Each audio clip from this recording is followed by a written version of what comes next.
Take up! Take up! Up! Shoulder! Forward!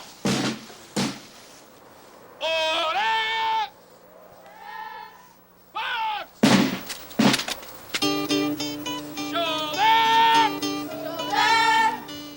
Forward! Well, he is a good guy. Hey, I'm Victor Margiotta, and this is The Community Show. My guest tonight is Joe Ryan. I'm not going to say much because we want to get right into this. The story's going to kind of sway one way or another, so we'll try to follow us, try to pay attention. Thanks, Joe, for coming on. Good, Vic. You know, you are a local legend, and this is what the show is all about, people that are involved in the community. And you've taught how many people?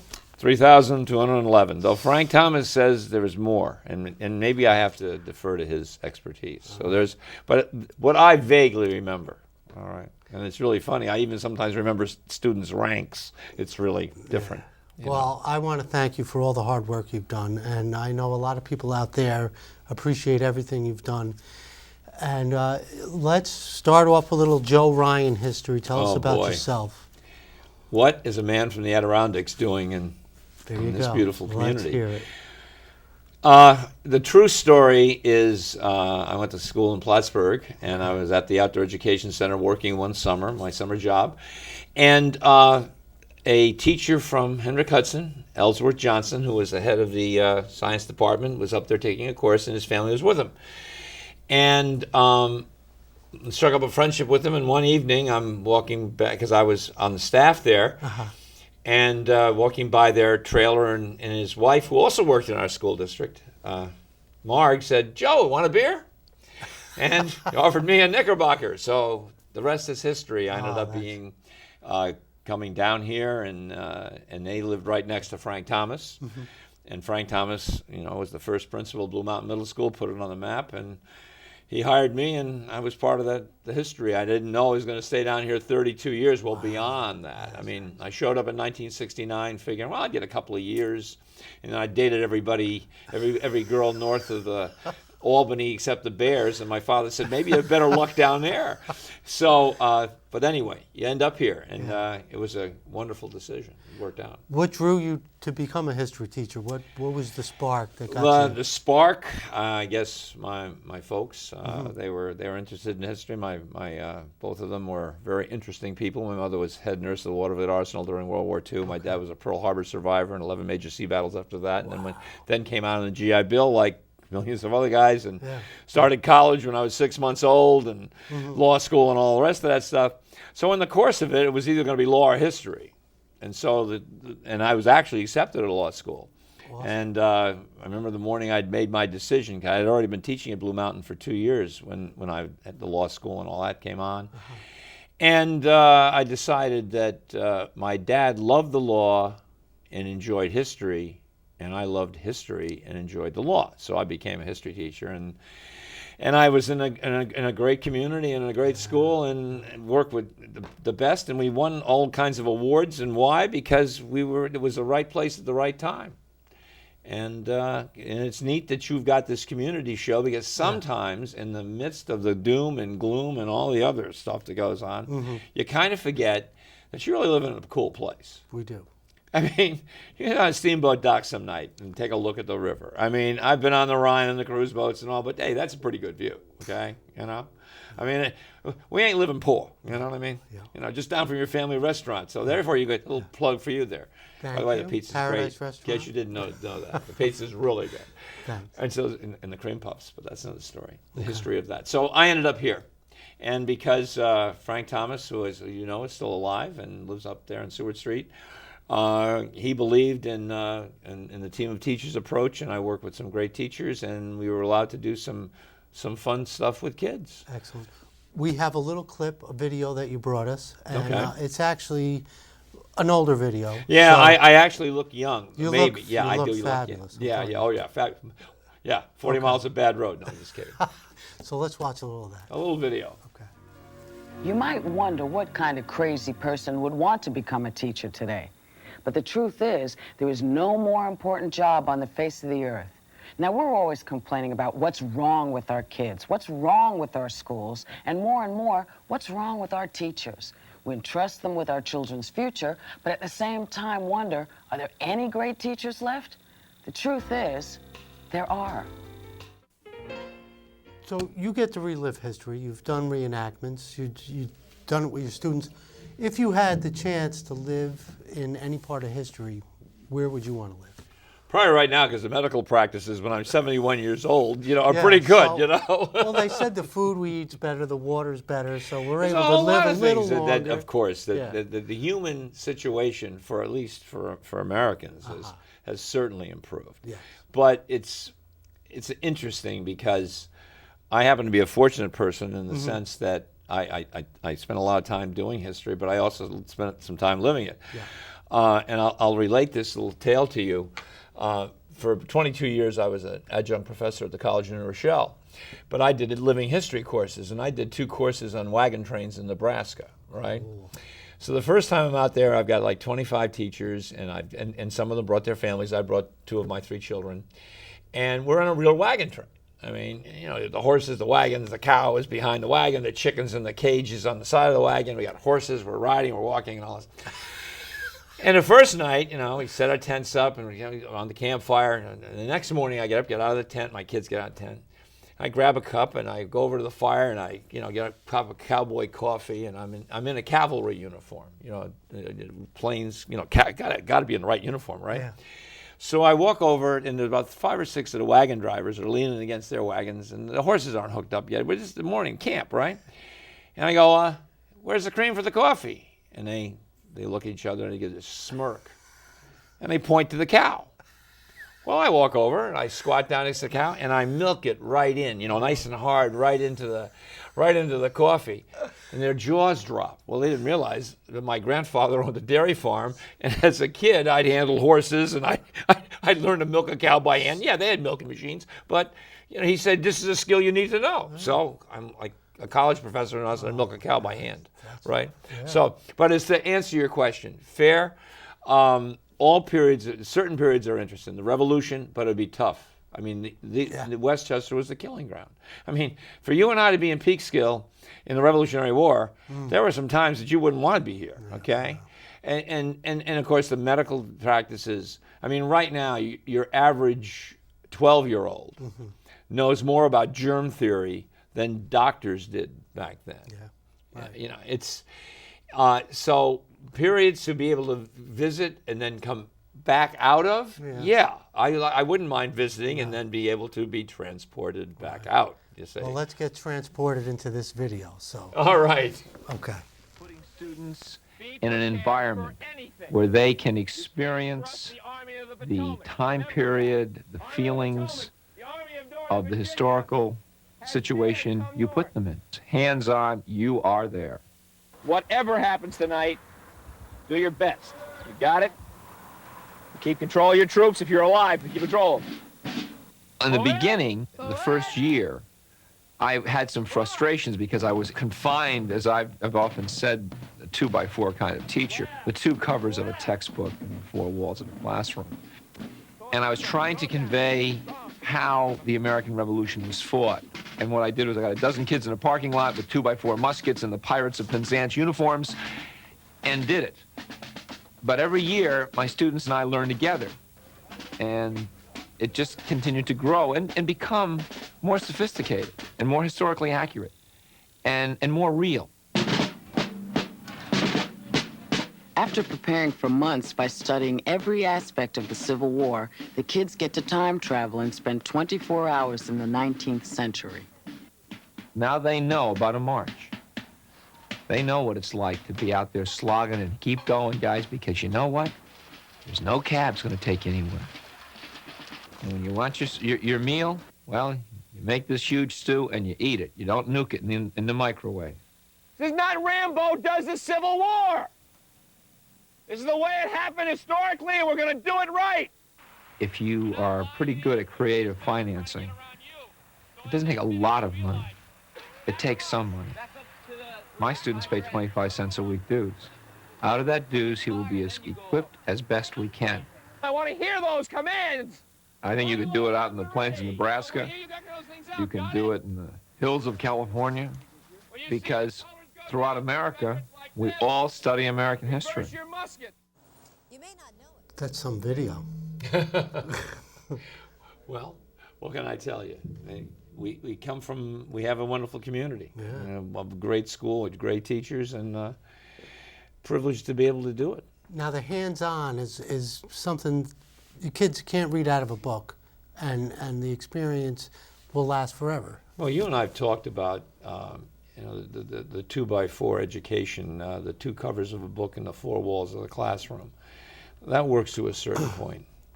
But as you and I have shared, that it's more than just printed words on a page, and it's important that people, children and adults also, have some really hands-on experiences.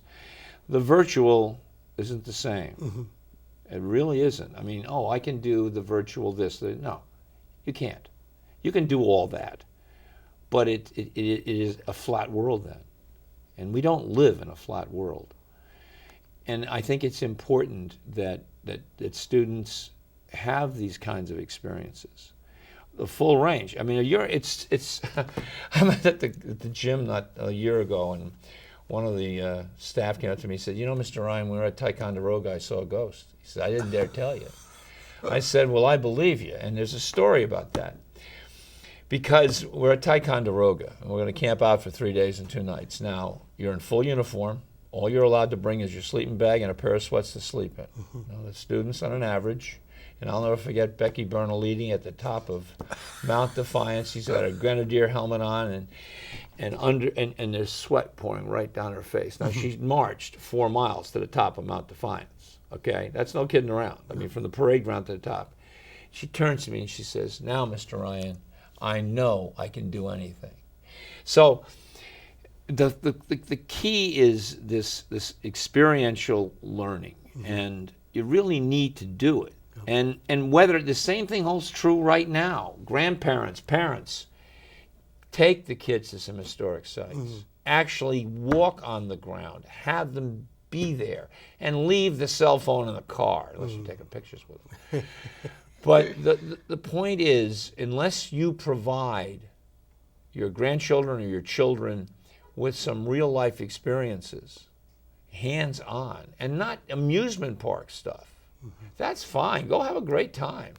I took my kids to Busch Gardens, but they also spent some time in Williamsburg. So there's a balance to be struck. But we can't, and I believe by this flat world, if you're spending all your time here, you're not here. All right? And you really need to be. And that to me is important. But again, when you look at the experiences that my students had, and then a day doesn't happen in this community, and I chose to retire here. Why not? I mean, at least nobody runs me over in a parking lot. At least not yet, anyway. But that this is I happen to be fortunate enough to be in a profession that keeps on giving. I mean, I'll run into people every day. "Hey, Mr. Ryan." You don't have to call me Mr. My own chief I had. My chief, he doesn't call me Mr. He calls me Joe. It takes a little time.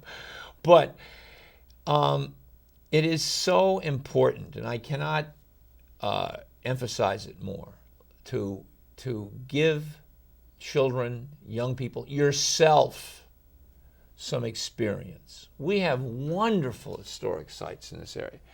Cross the Bear Mountain Bridge, take a right, go across the next little bridge, Fort Montgomery. Beautiful historic site. Great interpretive movie, I'm in it. But wonderful grounds to walk on, and really, it brings history alive to be there. And it's important. And if you don't do it for your kids, nobody's going to do it. All right? That's the reality. And it's not all drill and kill, talk and chalk.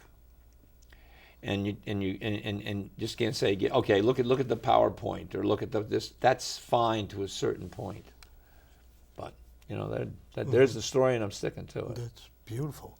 Talk about the foundation. Foundation is an interesting story. Everything's a story. Of okay? course. Well, life's a story. When I was getting ready to retire, It was around, I was already having some thoughts about retiring. It was either 2000, 2001. I was at Ticonderoga on the overnight encampment with the troops and the team. Had about 103 kids at the time. And a couple of parents who had volunteered, and many parents volunteered. We had nurses, and I mean logistics and all this stuff. You know, and two of them were sitting around the fire, Frank Fitzgerald and John Galvin. Frank, an accountant, and John Galvin, a lawyer. Though they're both dead now, unfortunately. Died far too young, cancer. But both of them sitting around the fire said, we got to keep this alive. You're going to be retiring. And between the two of them, they did all the paperwork. And I've since found out that it costs about $15,000 to make a 501c3 education foundation. I mean, they don't let the education thing get out easily, okay? Nothing's free. Nothing's free. Well, they did it. We had a board of directors. We had no money, okay? That's nothing like having a foundation and no money. But anyway, in the course of this, you may a friend of ours, Cheryl Murray. You may know Cheryl, right? Of course, who doesn't know Cheryl? Yeah. And Tim Carey. Well, Tim Carey. No, here's a classic. Okay, Tim. Okay. So anyway, I happen to be in a tavern, a local tavern. Imagine that. Can you imagine? No. Down the old railroad station, and I was there with one of my former students, Mike Seligson, Walter Seligson's son, who's a lawyer. I know who's a police officer in California. He was in for a visit, and we went and had a quick beer. He says, Tim goes, Joe, you want to meet Governor Pataki? Sure. I go, Governor, oh, Joe, I've seen you in all the parades. I love your program. I wish my kids were in your program. Boom, boom, boom, boom, boom. Next thing I know is Cheryl gives me a call and says, the governor's interested in helping you with that foundation. Awesome. And in the course of a number of years, we got a total of $950,000 from, and he also appointed me as the historian on the New York State Board for Historic Preservation, and was the first teacher ever to get appointed in 100 years to that slot. Congratulations. No, it was fun. It was a lot of fun. We put a lot of things on the historic register, except definitely the site of Lincoln down at the Lincoln Station. So, that's a beauty. Oh yeah, I voted for that in the Standard House. Of course, you got to take care of your local people, but I also know that it's the history of it. Okay. But anyway, with the support of the starting support of the governor, and then Entergy Corporation has been very generous over the years, and the Malcolm Gordon Charitable Trust has been and the Carvel, Tom and Agnes Carvel Foundation, and the History Channel. I mean, I can go through over the years, and we've gotten about close to $1.2 million over the years. Of course, we have almost no administrative costs because I run it pro bono, and my program director does it pro bono. I've got two assistants that are there, but they get an hourly rate. Believe me, you're not going to break the bank at Monte Carlo. But what we have now is we have taught 2,900, and well, in all our courses, I think we're up to, if I can, pardon me while I put my spectacles there you on. Go. No, you got to be a little historically accurate here, you know. No, Ben Franklin didn't invent these. These are not bifocals, but they are correct. And how marvelous do I look? All right, anyway, just marvelous, as they say. Yeah. But up to this point, in all the courses since 2001, we've had 2,358 educators in our programs. And we teach teachers how to do living history. We work also, interestingly, we work with Boscobel. We work with Constitution Island. We've got programs all over the state of New York, living history programs from Plattsburgh out to the western part of the state, to Horseheads in the middle of the state, any numbers of programs around here. Mildred Strang under Chris DePasquale is a fabulous program. John over at Crompond. We've got, my course, the name escapes me, but I could go down the whole list of names, and or Joe Galanchik down in Nyack. But John Pastor over at Crompond, I mean, he's got a huge program, 200 and something kids in full gear, and he's even got Scottish Highlanders in kilts. I mean, and we had Pete Kruppenbacher over in Lakeland. We got teachers from all over, we have got programs, plus across the state. But we also do an interesting thing. We do corporate training for Thayer Leadership Group.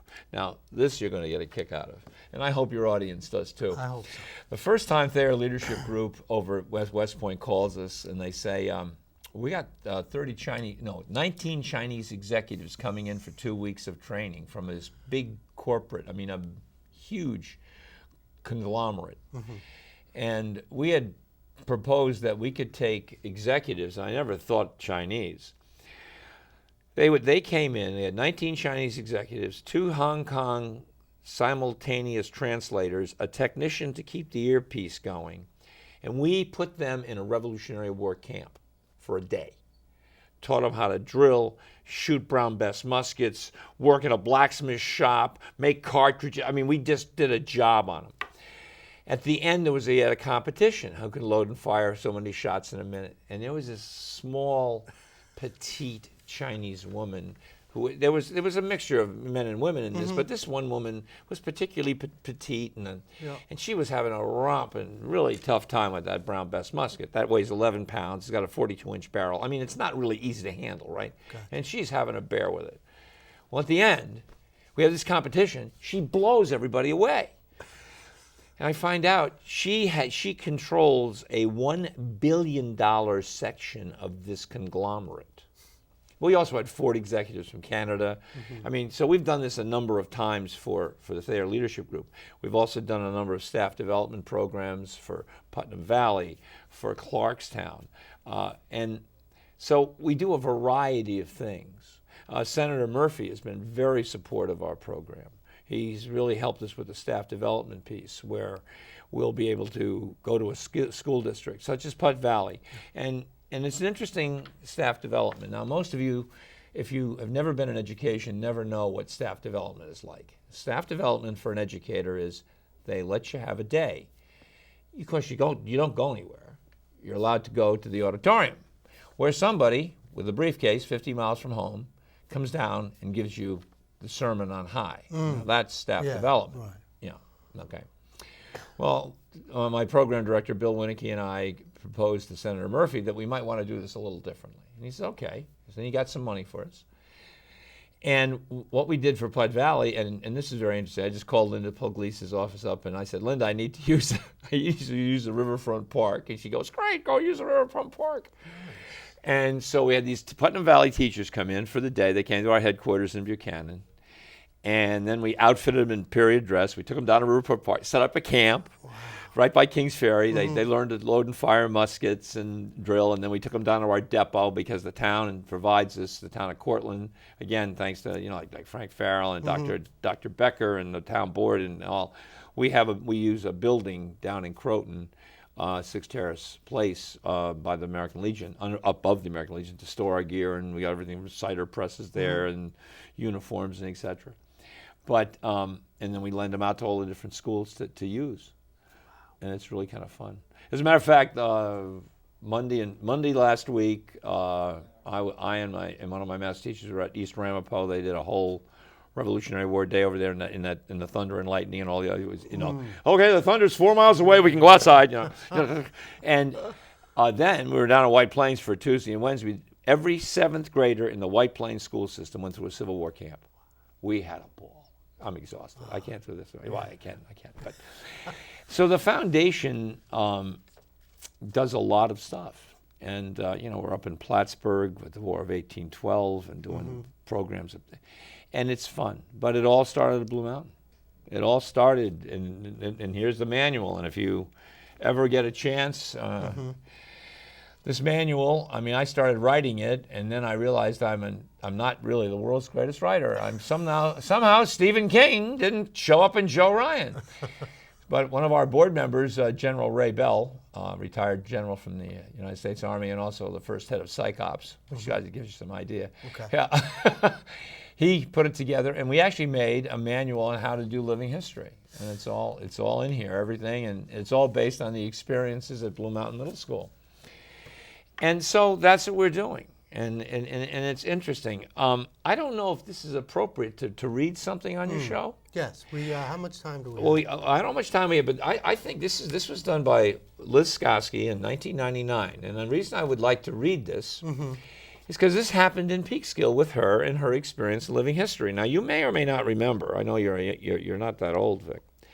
But there were times when we actually had parades in Peekskill that tended to go into the evening. So this is one parade. I think this might have been the St. Patrick's Day parade, but it started in the early evening and ended at night. And I had all my troops in full uniform. And after we had that experience, and it was a cold march. It was cold night, and a big, full, beautiful moon at the end of it. And about a week after that, Liz Skarsky, who is considerably older now, this is written in 1999, and this got published in the New England Journal of Middle Schools. She walked in and she handed me what she wrote, because she felt inspired after marching in the parade. And I thought I might want to share this with you, because you don't get this off a video screen. She titled it The Same Moon by Liz Skarsky, 7th grade. Quick puffs of breath escaped my lips and turned smoky in the frigid air. All around me, 7th graders in red and blue uniforms scrambled frantically. It was such chaos that I felt like I had to sit down, but I knew I couldn't. Musket or Fusil? Somebody asked me out of nowhere. He looked extremely cold. I could tell by his bright red ears, almost the color of ripened strawberries. Fusil, I stammered. Remembered that the blue dragoon helmet on my head took the smaller sized gun in my hand. My numb fingers ran trembling down the metal firelock. I shuddered as a cold wind chilled through my wool American regimental coat and my warm, cozy sweatshirt. She was allowed to wear it under a uniform, as long as you hid it. It felt as if ice crystals were forming on my bones. That's a 7th grader. Yeah. I sighed again, and another breath dissolved into the crisp air. Suddenly I spotted a group of people talking, clutching my dreary Fusil. Fusil's a short musket, okay? Yeah. I began to walk toward them. The wind blew again, and this time it carried the words from their conversation back to my beat red ears. Words like cold and freezing. I shivered again. It's going to be a long night, I muttered to myself, kicking a stone. The noisy clattering it made on the sidewalk was no match for the bustle of students preparing for the St. Patrick's Day parade. I joined the conversation in the group. We didn't get to talk long. With a long drum roll pierced the frigid air. Every soldier knew what was coming next. The crisp shout of, "Attention!" by Mr. Ryan. And then it came. Everyone lined up in their companies, but it took a lot of questioning and answering and pointing. Commanders in second in command, echo the commands, forward! Mr. Ryan bellowed, an almost twisted smile decorating his face. Yeah. The commanders in the second in command echoed, forward! My body tensed after the words left my mouth, anticipating what was coming next. March! The drummers started an easy marching beat. Soon the fifes joined with a joyous tune that filled the cold and empty night sky. Dusk was falling by the time we started our march. The veteran band blared behind us, but our two little gallant fifes refused to be outdone. They strained until the joyous notes of Yankee Doodle could bring a smile to everyone's lips, despite the cold. The drums played along with the familiar da-da-dum, da-da-dum that every soldier knew from Fridays of drilling. We used to drill it Friday. If you had all your work done during supplemental period, you were allowed to go out and drill, and we did it no matter what the weather. We've got no 15 time. seconds. All right, the bottom line is living history is a great thing, and it would have never happened if it wasn't for Blue Mountain, Frank Thomas, and the teachers and the teams and the parents of this district. And the kids are just as good now. Amen. Well, that's only going to lead to part 2, so to be continued. Uh-oh. All right, so we'll schedule another day and then come on. Thank you, a pleasure. That was thank you to awesome. the whole crew. Yeah, thanks to crew. For those of watching, thank you. Yeah. I'm Victor Margiotta. This is the Community Show. Thanks for watching. Living history does have an effect on their attitudes towards social studies. Where it shows up is the way they think and feel about history, and realize there is a human side to history, not just printed words on a page. How do you grade a student in living history? Well, usually I have some kind of writing activity, and they're supposed to make me believe from their writing. My dearest mother, I write to you because I'm scared, Mom. Frightened because I feel the end is near, for I, as well as all the other young men defending the United States, I've met up with many men who have different opinions of the war. I think if you look